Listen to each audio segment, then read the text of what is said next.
Yeah. They better. Yeah. This. In light of humanity and loneliness, what is some advice you can give to new leaders or new pastors who are up and coming and trying to begin the journey that you had the opportunity to begin a little earlier? What would you say to them? Well, probably the biggest advice I could give you is to not be a lone ranger, not seek to do everything alone without advice, and seek the advice of other pastors. What I found in New York is a lot of times we don't share our resources. So seek the advice of other pastors and see what they did and the mistakes they made. I have a dear friend who tells me all the time, don't do what I did because I messed that up. If I'd have known now what I knew then. And so seek advice, man. Don't do this stuff alone. A lot of us jump into it without any help. I mean, that's how I felt. But I had a couple of people that I could turn to and ask some questions. And that was always helpful. And now that I've connected with Covenant, it's a whole different world. There's crazy support.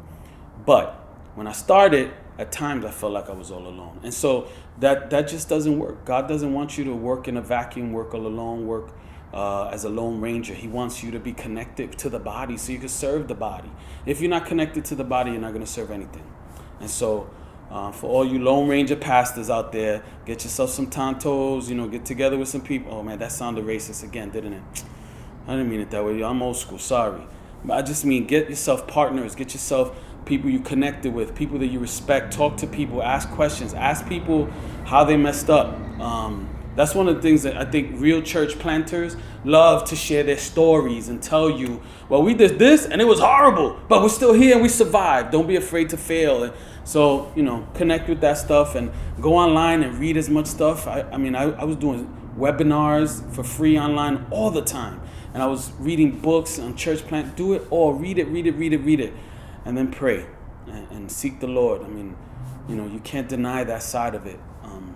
We just sometimes work on our own power, and that just don't work. So that's my advice.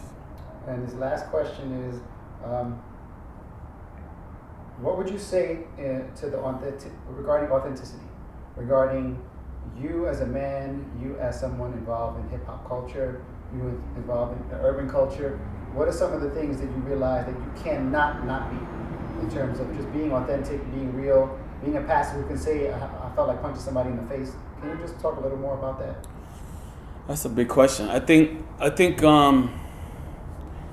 for me, it's just inbred, I guess, in me to be honest and straightforward. Growing up, I didn't have it real easy. And so I remember at the age of 13 is when I realized I just had to be me. And people, there was a situation happened and my boy said, yo, those people they're not caring about you because they're not laughing with you, they're laughing at you. And you need to be real. And so right at 13 years old, that's when I learned that. And I've kept it since. I need to be real. I need to be honest. I need to be true to who I am, whatever that is. And I think what happens when we become leaders and pastors, especially in the church, we sometimes come up with this idea that the leader's perfect and holy when he's walking the same streets as we are. And one of my old pastors used to say, he puts his pants on just like I do. And so I think being authentic and being real, especially coming out of the hip hop culture, really speaks to the hip hop culture. Really speaks to tells the hip hop culture there's a person who I can get with a little bit and listen to because they're being themselves. I remember working with kids in a group home, and whenever someone came to speak with them and they were faking it, like making up stories, oh, my life was rough and da-da-da, the kids would tell me, yo, E, that person's fake. Because they know real. Real recognizes real.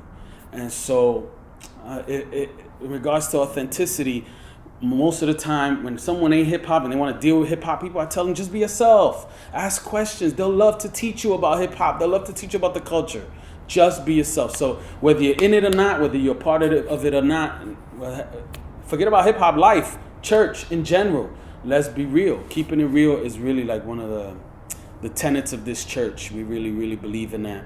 And so I think for me, it was just inbred, and I just connected with hip hop and just kept it that way. And that's why a lot of people don't really like what we do and how we do it. They've said some really derogatory things, but we really feel that this is what God wants us to do, and we're just trying to live out the vision He's given us. So we're gonna keep it real. All right. Thank you so much.